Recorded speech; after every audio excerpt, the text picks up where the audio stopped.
everybody who's attending. I know that it's a very early hour for everyone in North America and quite late in the evening for people like me who are based in Asia. My name is Dr. Colleen McGinn, and I'm the Adaptation Cluster Lead for IMC Worldwide's Climate Change Compass program, which is a long-term effort to support program design, monitoring, evaluation, and learning for UK international climate finance. I'm going to say hello to everybody. I know that video can sometimes compromise audio quality, so I'm going to turn off the video, but we will continue to screen share, and I will walk you through this webinar. What will this webinar cover? Hold it.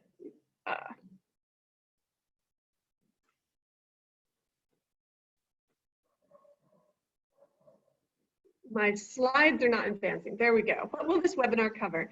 I'm going to begin with a brief presentation of the UK International Climate Finance's Key Performance Indicator Framework, and then discuss in very general broad strokes the challenges that we are all having in measuring climate resilience in general, but also particularly at the global KPI level.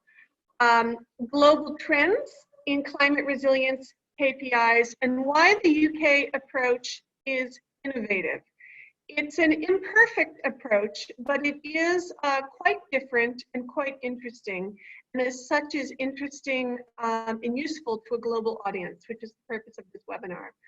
I'm then going to walk you through the recently updated and revised methodology together with a work example, and then wrap up with some conclusion and lessons learned from the first phase of developing and piloting this approach, which may be useful to representatives from other climate finance agencies or bilateral climate finance portfolios.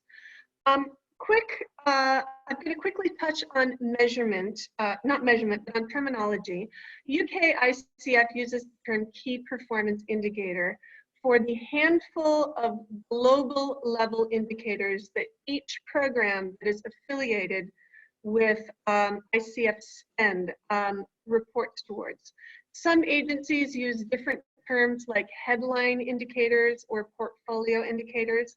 We're going to stick with the term KPI, but I'm just flagging that it might be called something a little bit different from one agency to another. I'm going to give a presentation for about half an hour. During the course of the presentation, if you have questions that you would like to pose for Q&A afterwards, please email them to Cecilia Anderson. She's going to be compiling the questions and then will pose them to me at the end of the presentation so that we can all discuss. I'm going to begin with a quick overview of UK's ICF. It is a program. It's a pocket of money that different UK ministries contribute to, including the Department for International Development, the Department for Business, Energy and Industrial Strategy, and the Department for Environment, Food and Rural Affairs. Within UK ICF, various programs are affiliated and marked as ICF spend or as contributing to the UK's contributions to climate finance, which is a major priority, and the UK has committed significant amounts of money towards this. Each program affiliated with ICF is required to report towards at least one of the handful of KPIs, and the UK government does publish and aggregate these results globally on an annual basis. Although so far KPI 4 has not yet been reported on in a global way because it's still in the early stages of being applied in the field. Here's a quick summary of the ICF KPIs. I'm not going to bore everyone with reading them all out loud. I'm sure some of them look familiar to you because they're similar to what other climate finance portfolios use. But others are innovative. And you'll see in particular that 2 of the KPIs are specific to adaptation and resilience programming. The first, KPI 1, is more of a straightforward beneficiary count indicator, number of people supported by ICF programs to cope with the effects of climate change. This describes the reach of ICF's adaptation and resilience funding. The larger and more interesting question, though, is what are the results of this? What are the outcomes? And that's KPI 4, which is number of people with improved resilience as a result of ICF support. You may note that this is also a headcount indicator, but it's ultimately a headcount of people with resilient outcomes. Other KPIs cover different programming areas such as mitigation, green growth, transformational change, etc., and other priorities within UK ICF. As I'm sure most of you are aware, there are enormous challenges around measuring climate resilience, but perhaps especially at the portfolio or the KPI level. This has been sort of an ongoing challenge to development partners since the beginning. While none of the methodological challenges are fully unique to climate resilience per se, they come together in sort of a distinctive thorny bundle of challenges. Chief among these is that we simply have no metric to count. With mitigation, we have something specific to count, something like reduced greenhouse gas emissions. But with resilience, how much resilience do I have compared to my neighbor? And if my neighbor participates in a program, how much more resilient is she after the program? This is challenging. We don't have anything specific and clear and uncontested to count. Moreover, many factors contribute to climate resilience. There are a lot of different contributing factors that define climate resilience. And moreover, those factors are contextual. They can change from place to place. Resilience in a mountain ecosystem is very different from in a coastal environment. And moreover, socioeconomic and political factors may be very, very critical. Climate resilience is also an eclectic and it's an emerging body of practice. That also means that we don't have a very clear evidence base. Everything is experimental. We have well-developed bodies of practice within certain development sectors that are often within climate resilience programming, such as agriculture. However, what does it mean for an agriculture program to be a climate resilience agriculture program? This is a new area, and there's a great deal of uncertainty, and there's a great deal of experimentalism, a great deal of experimenting. And finally, that because climate resilience encompasses so many different kinds of sectors and scales of programming, it's exceptionally diverse. All of this sort of adds up to climate resilience being a poor fit for standardized indicators, and often operational uncertainty about how exactly climate resilience is fully distinguished between business as usual development programming. These are the kinds of challenges that have been facing M&E specialists, but also climate resilience specialists on an operational level on many different fronts. And they're perhaps more challenging at the global KPI level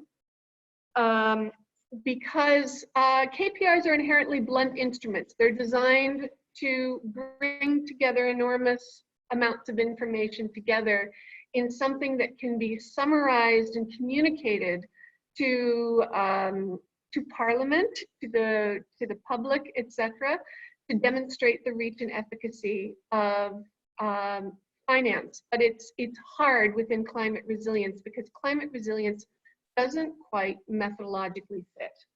So I want to briefly touch on how different climate portfolios have approached this challenge. Some have developed an array of sector-specific indicators.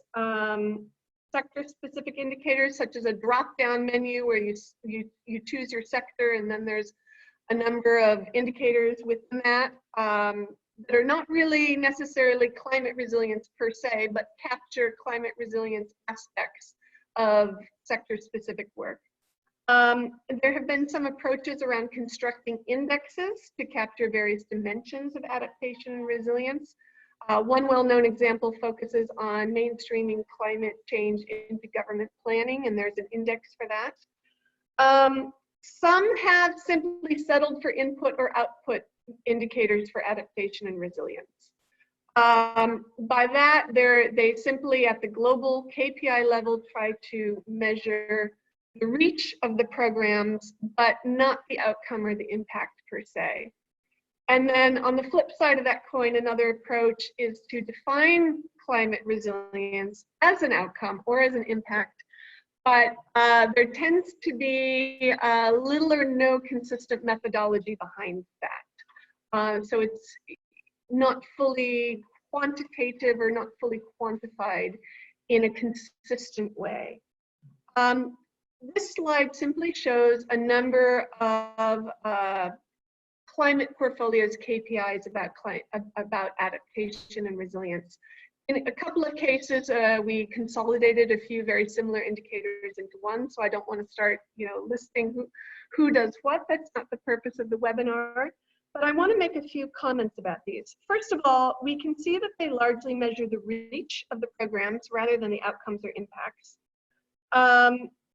Some of the indicators do venture into counting specific resilience areas, but they usually do so in terms of specific sectors or work streams, such as early warning systems or livelihoods. And we see in general an avoidance of trying to measure resilience itself at the KPI level. And when we've done interviews with other donors globally, we've found a lot of interest, a lot of discussion, but often various approaches have not been approved or implemented systematically because there are so many challenges and different opinions and so forth. So what is the UK ICF's KPI for? It's quite novel, it's innovative. Simply, it's a number of people whose resilience has been improved as a result of ICF support. What makes this distinctive is that it effectively sidesteps the challenge of measuring climate resilience per se in favor of counting the number of people with improved resilience outcomes.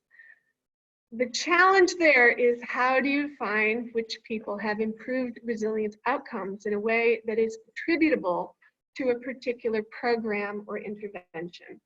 And ultimately, as per the updated methodological approach, resilience is being defined by a flexible theoretical framework, which can be operationalized across diverse contexts.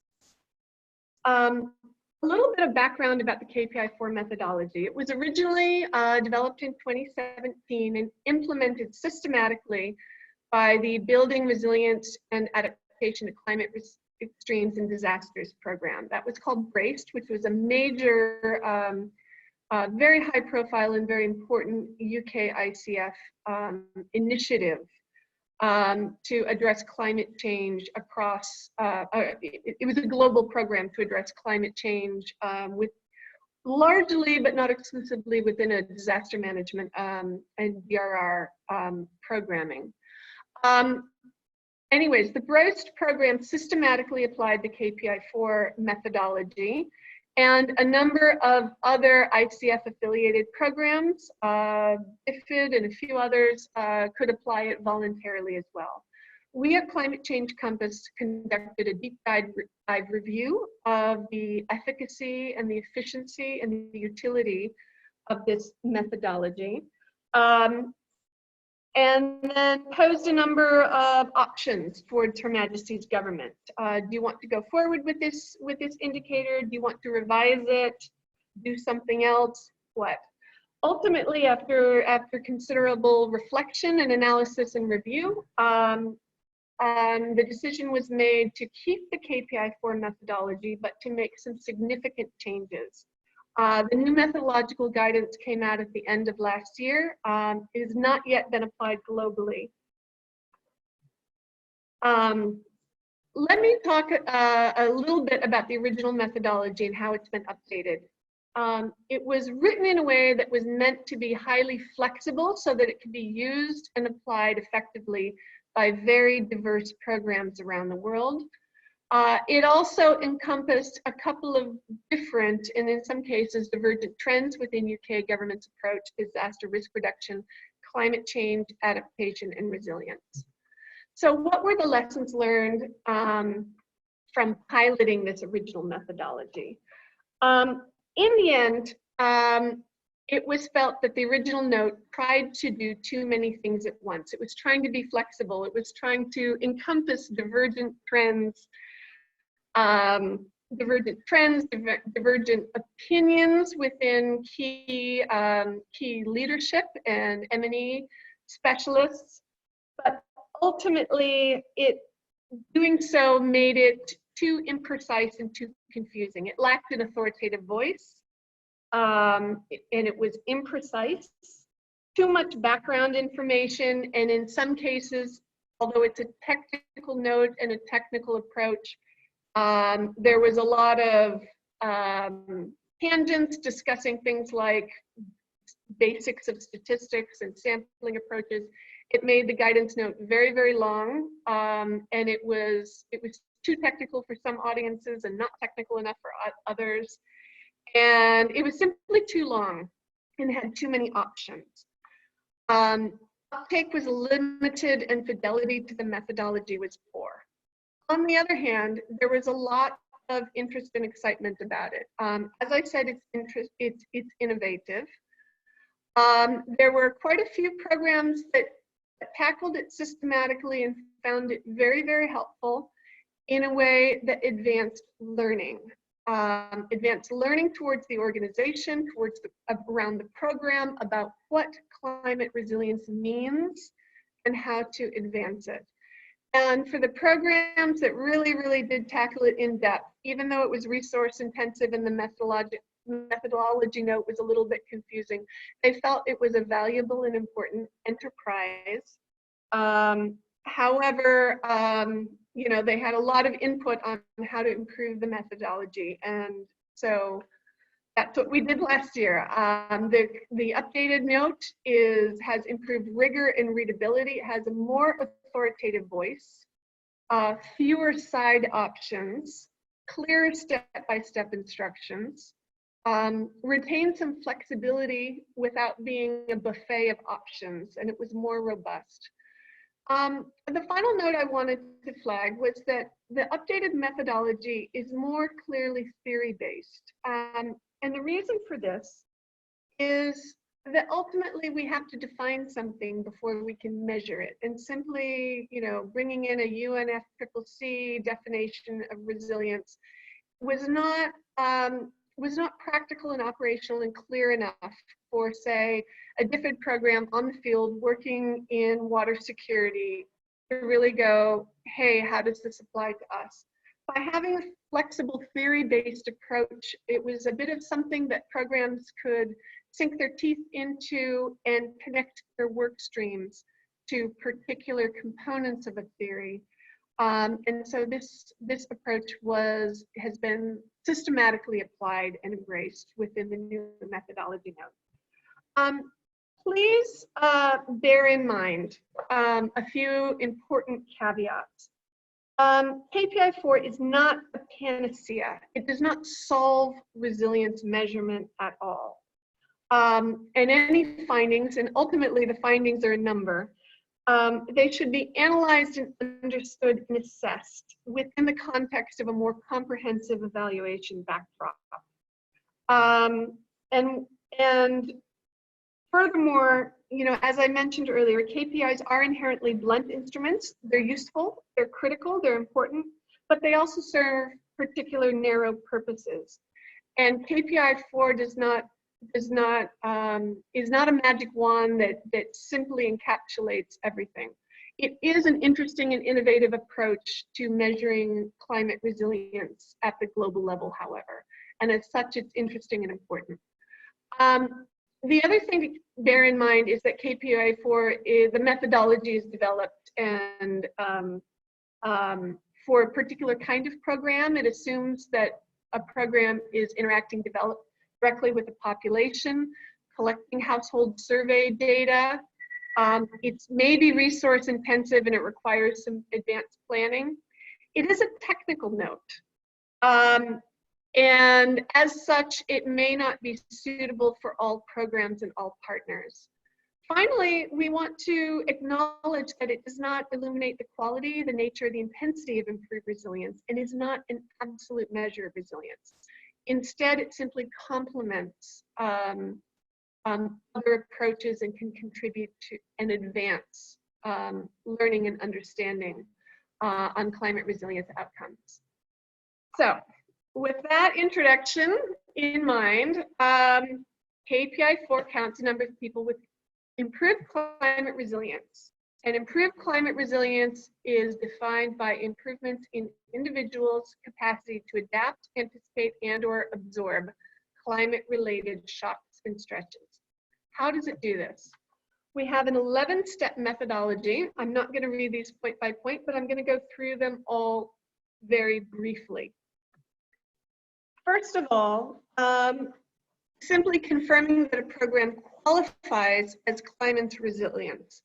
This is quite an important point, even though it seems obvious, it may not be, because climate resilience programs may overlap with, but are not interchangeable with sustainable development.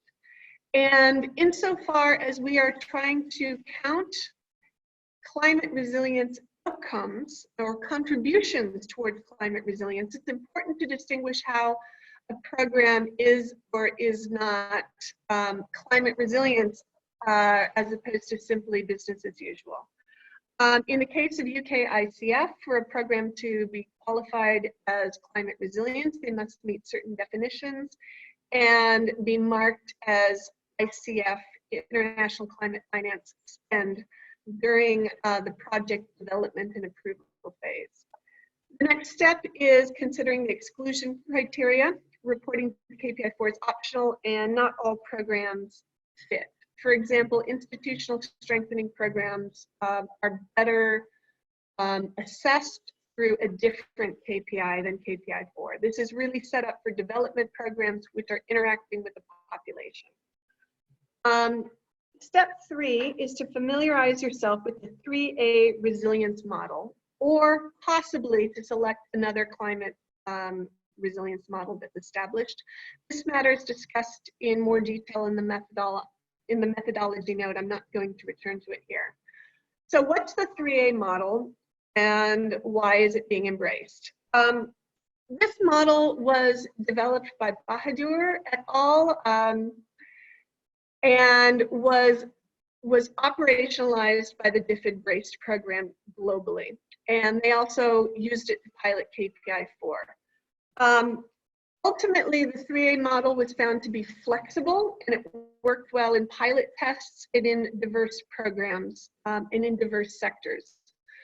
There was some feedback, like from some program, oh, we like this model better or that model better. Sometimes they were sector-specific models, but the 3As was the one that worked well in different kinds of settings, importantly, including urban resilience settings. The 3A model is based on, conceptualizes climate resilience as being based on 3 capacities. Adaptive capacities, which is the ability of social systems to adapt and adjust over time, including to long-term but slowly moving trends and impacts in climate variation. Anticipatory capacities to be prepared for disasters, and absorptive capacities, which is to bounce back from disasters. The 4th step is to align the program's log frame or theory of change activities or work streams with the 3As. Look at your program and figure out which parts of your program fit which A. Step 5 is to identify quantitative outcome indicators for at least 2 of the 3A components. Ideally, these outcome indicators would be already within the log frame. It's simply a matter of aligning certain work streams in the log frame to the A's and seeing what fits where, and then selecting which outcome indicators work. However, in some cases, if the log frame doesn't quite line up, it's perfectly acceptable to identify additional indicators. Step 6 is to assign performance targets or thresholds for each quantitative indicator tagged to the various A's. And then from here on, it's fairly straightforward. Construct survey questionnaire sample frame, collect survey data, calculate the number of people with improved climate resilience. These are the number of people who meet the target or threshold for the various indicators which represent the 3 A's. Then you compare pre-survey and post-survey data, calculate the number of people with improved resilience. Again, those are the people who have met the target for improvement in at least one indicator for at least 2 of the 3 A's. And then some fairly straightforward UK ICF adjustments, such as calculating the percentage that's attributable to ICF in the case that there's multiple donors to a program. Disaggregate the data by sex, age, geography, and disability, and report. I'm going to briefly touch on an example hypothetical river delta resilience program. This is an imaginary program contributing to climate resilience in a low-lying river delta, vulnerable to tropical storms and sea level rise. This broad-based program has all sorts of different components, which appropriately line up with different A's. The M&A team identifies several outcome indicators from the log frame which can apply. Modestly ambitious targets are set for each of these outcome indicators. Pre and post intervention survey results are compared. And then those individuals who meet the target improvements in at least 2 of the 3 A's can be regarded as being more climate resilient in a way that is attributable to UK international climate finance. And here is a quick example of definition of the 3 A's. The work streams we can see under adaptive capacity. This would include incentives and technical assistance to support prawn aquaculture in brackish water. As sea level rises and water becomes more saline, rice paddy farming may become less viable, but prawn aquaculture may become more viable. So we have a few indicators linked to that. Anticipatory capacity. Again, that's the ability to predict and plan for and be prepared for disasters. As the sea level rises, we may be seeing surges of saltwater upriver, particularly during drought seasons when the river level is particularly low, or there's storm season over the sea, which can create turbulence, and then you have saltwater streams upriver, and this can contaminate the entire irrigation system. There are systems in place that exist to detect saltwater surges up a river and close water gates automatically so that irrigation is not contaminated. Again, that might be a work stream, and we see a few indicators that can capture outcomes at the, from implementing that component of the program. Finally, absorptive capacity is essentially the ability to bounce back or bounce back better from a disaster. In this hypothetical area, we have, which is prone to typhoons. Perhaps there has been a typhoon in this area, and afterwards there's been a major effort supported by this program to rehabilitate and upgrade coastal seawalls and support community-based grant mangrove restoration initiatives. Again, we have a few example indicators that could be applied. I want to make a few overall conclusions and lessons learned comments. What we found out from this process of piloting and reviewing KPI for was that counting people with improved climate resilience is indeed a promising approach to KPI level measurement of climate resilience. However, it's imperfect. It's not for every program, and it may not be appropriate for every climate portfolio as well. Nevertheless, it's interesting and it's important. For it to work, though, we have to very clearly define climate resilience. There needs to be a high bar and a standard, and one that can be operationalized in diverse contexts. And while some people, as soon as they hear the word theory, go, oh my God, this is so hard, this is so complicated, actually, the theory-based approach is a good fit for climate resilience, which is ultimately an idea. It's a framework that it predicts and explains a pathway towards how we are all going to cope and adjust and adapt to climate changes over time. And the theory-based approach was useful and it worked, although it does need to be explained to programs quite a bit at times.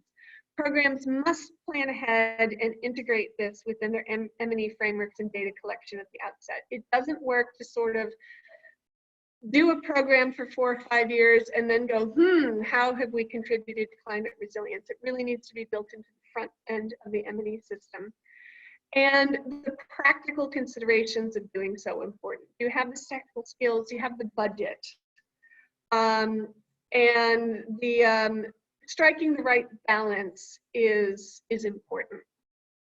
Program teams must have core skills and expertise in both climate resilience and in M&E, and technical assistance and oversight can be very helpful to improve uptake, to sometimes demystify the approach and the methodology, but importantly also to safeguard against business as usual and sort of one-off, sort of small-scale individual infrastructure programs inappropriately claiming climate resilience results.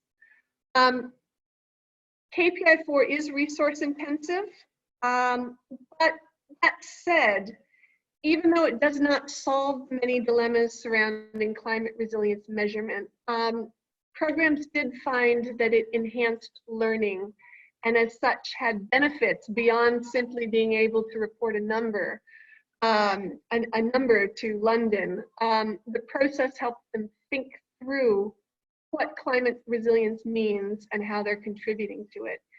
And in so doing, they can develop more sophisticated and nuanced strategies and interventions in the future. Thank you very much. As I said at the beginning, if you have any questions that you would like to pose for this for this Q&A session, please send them to Cecilia Anderson. And if you have any follow-up comments or questions, you can also email me directly and I'll respond at a later time. Thank you.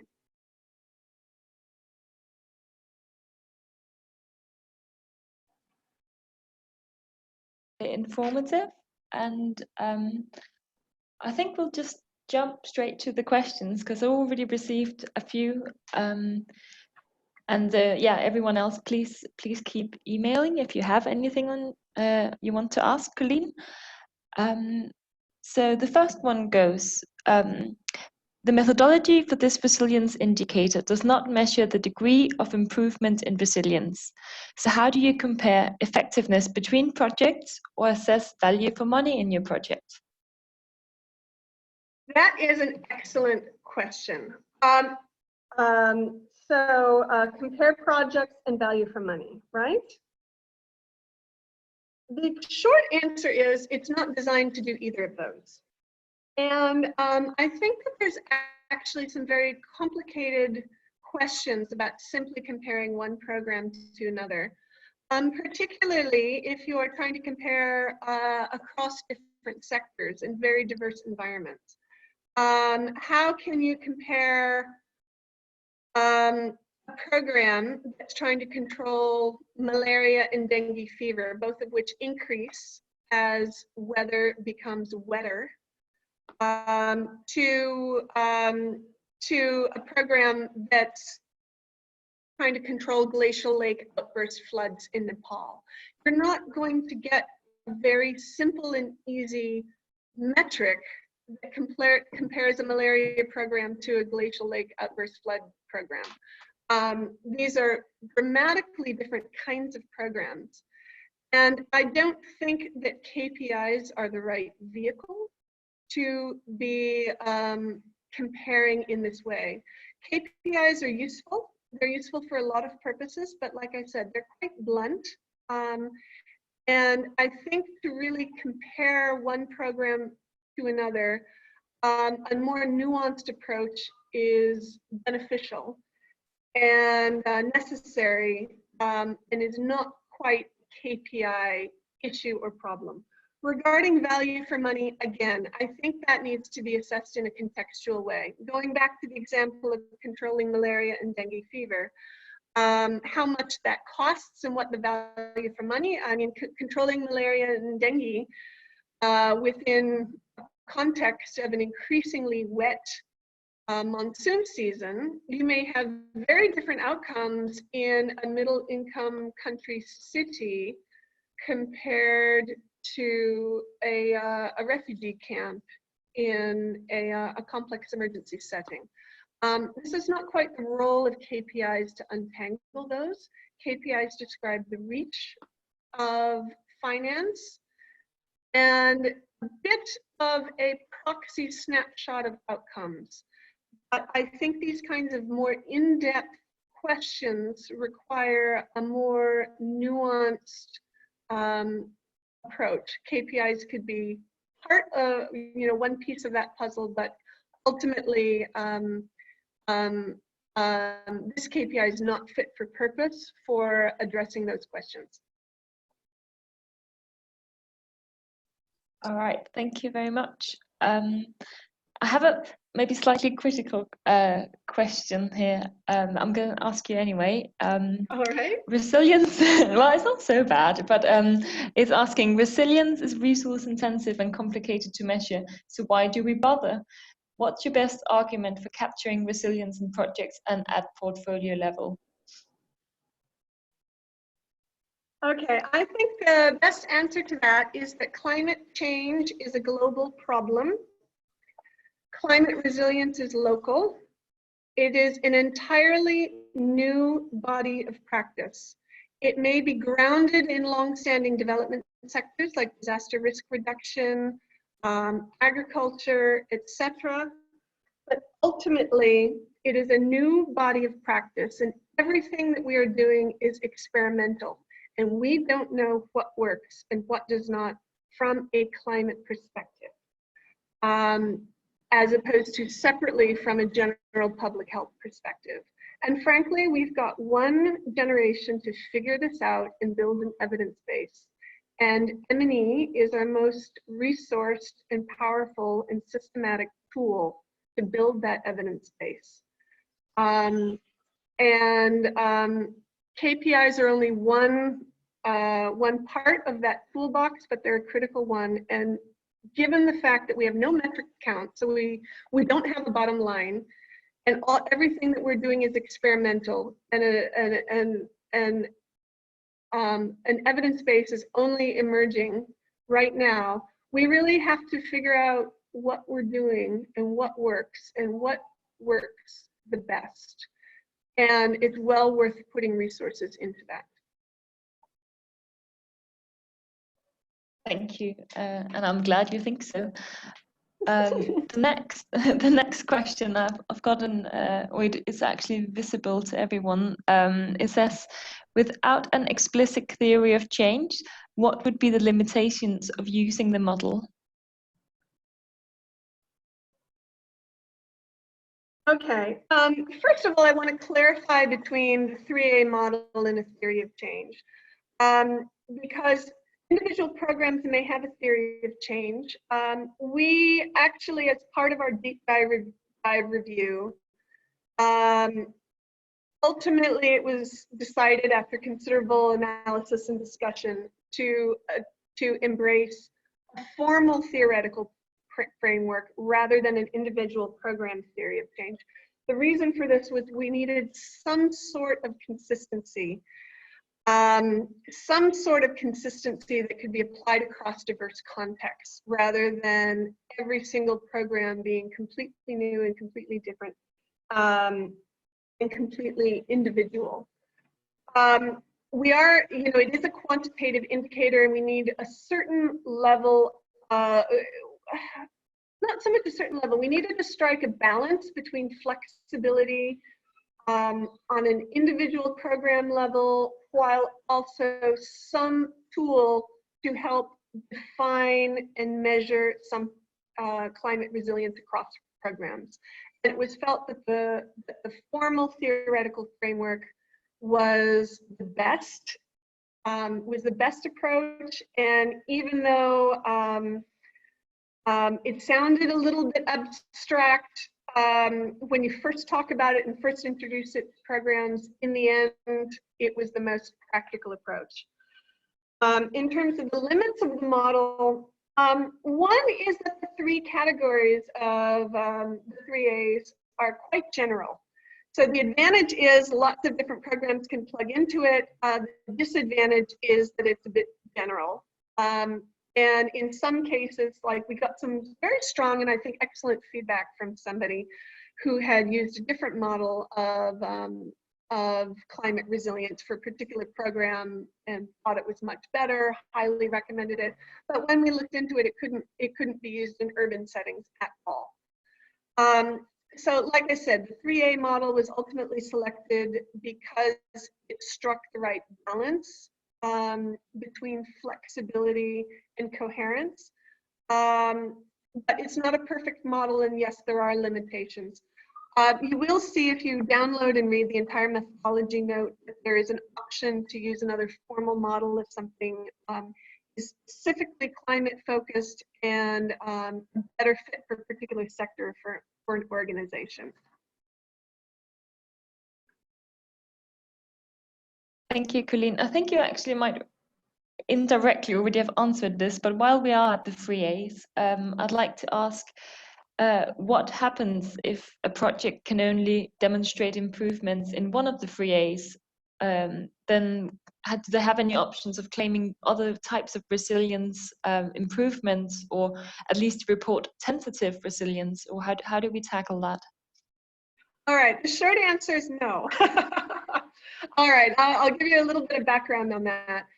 First of all, KPI 4 is surrounding climate resilience, and all of the international definitions, UNFCCC, others, conceptualize climate resilience in a very broad-based way. They're not, oh, we improved the road where it used to get flooded and now everybody's climate resilient. That's not a very compelling, it's maybe repairing that road may be very important, maybe very, very useful, may contribute to climate resilience, but it's not a very compelling way to say we've improved the climate resilience of 20,000 people who live in the vicinity of this road.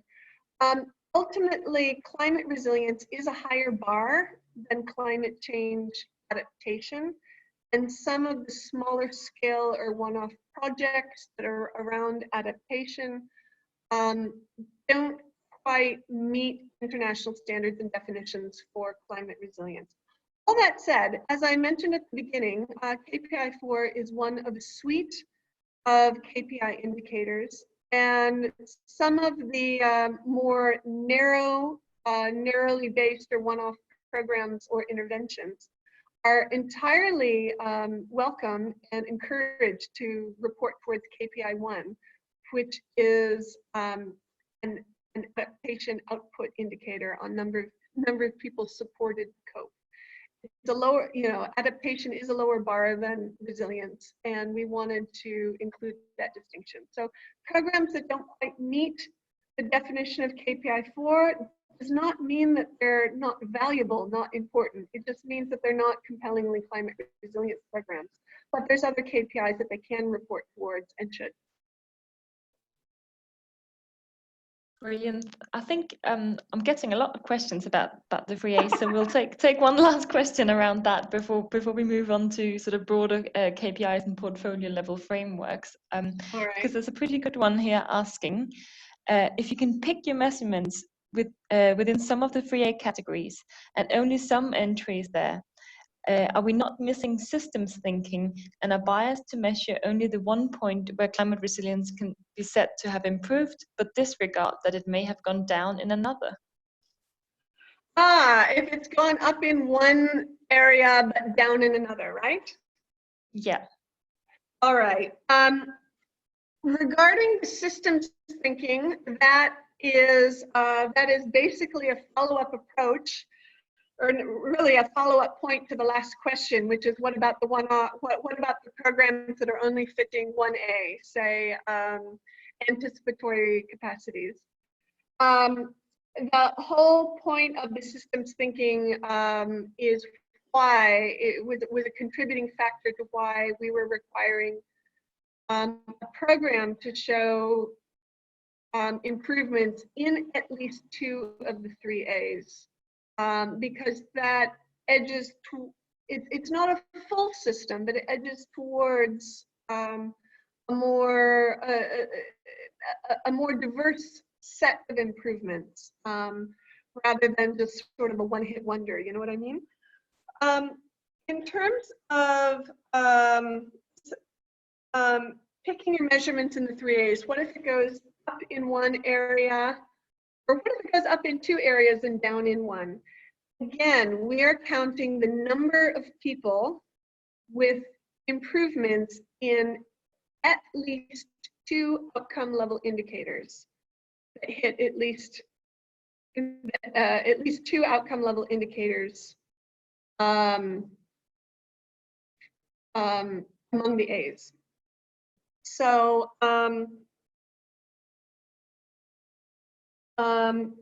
so I suppose that if somebody went down in anticipatory capacity, but if they hit improvements in absorptive and adaptive, that would work. But if they, it sort of turns into 2 out of 3 ain't bad.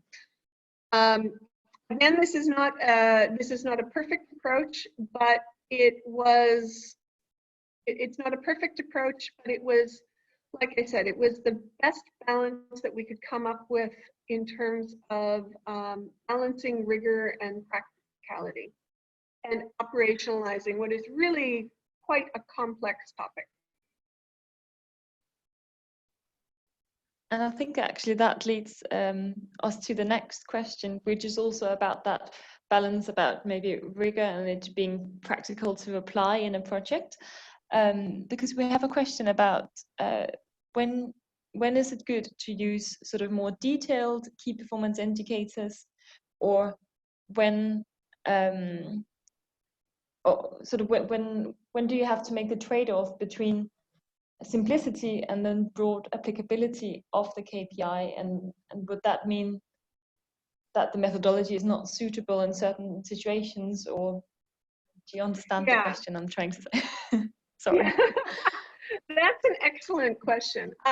You know, and I touched on that a bit. It's not suitable for every program, and there's a reason why Her Majesty's government is not requiring that all resilience programs report towards it. It encourages it, but it remains an optional program because it may not fit every kind of program and every operation.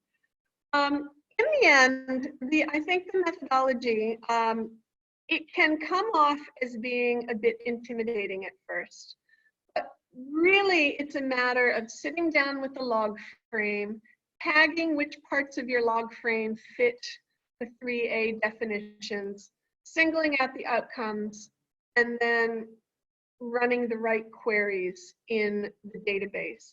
It does assume you're doing population level you're doing population surveys, household level survey data.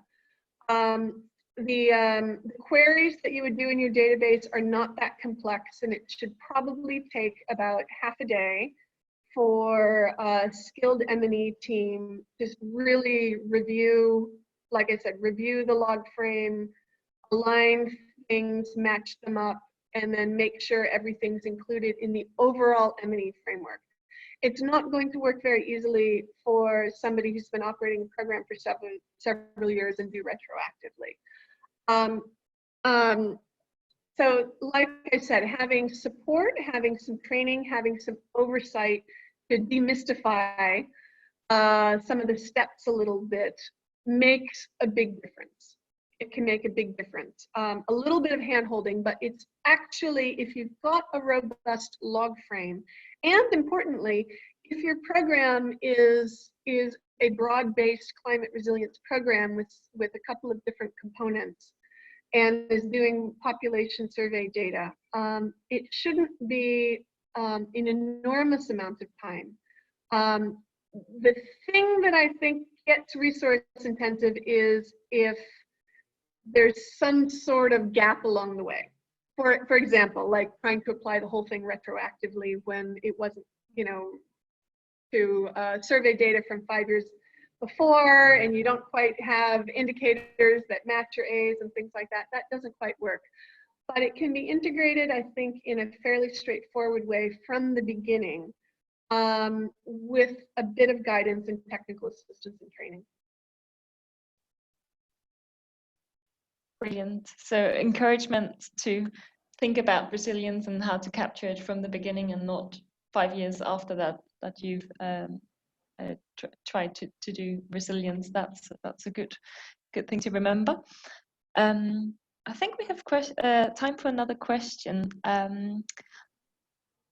I think we'll go with this one. How robust should the methodology be in terms of either using a full experimental, quasi-experimental, or non-experimental method?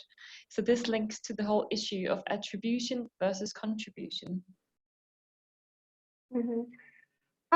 This methodology is not set up to support, it's not set up as a research enterprise in the sense that experimental or quasi-experimental comparative impact evaluations would be set up.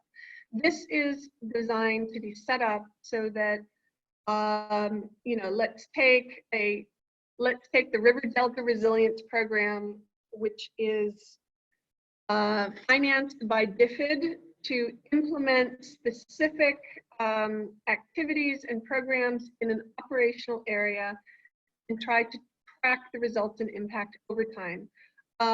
This is not a statistical impact evaluation methodology, and nor is it meant to, because these impact evaluation methodologies with experimental, quasi-experimental, etc. methods, very, very important, but they're not bread and butter M&E exercises either.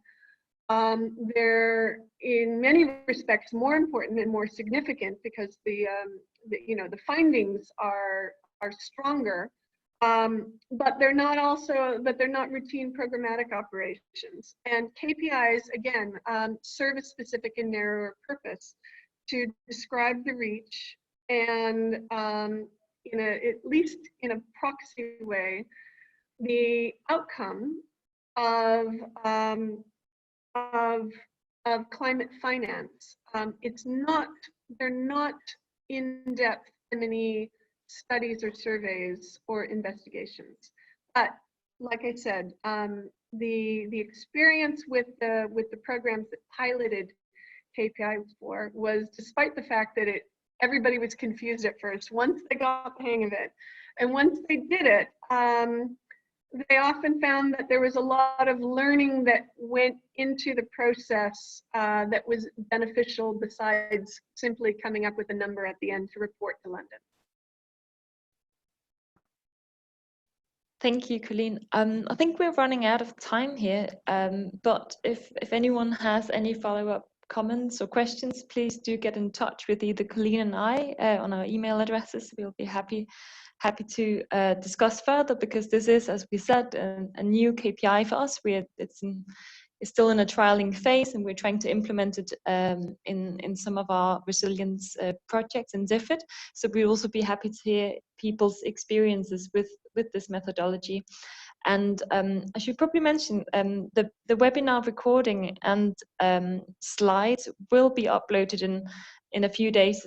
Yeah, please give us a little bit of time to sort out the technicalities, but we will upload them to the climatechangecompass.org website. And yeah, just let us know if you have any unanswered questions. And thank you very much for everyone for joining us today. And thank you very much, Colleen, for presenting this to us so clearly. Do you have any final words, Colleen? No, other than my email address is up on the screen if you'd like to contact me for any individual discussions. But it's been a delight supporting this program over the years. Excellent. Thank you very much, and thank you, everyone.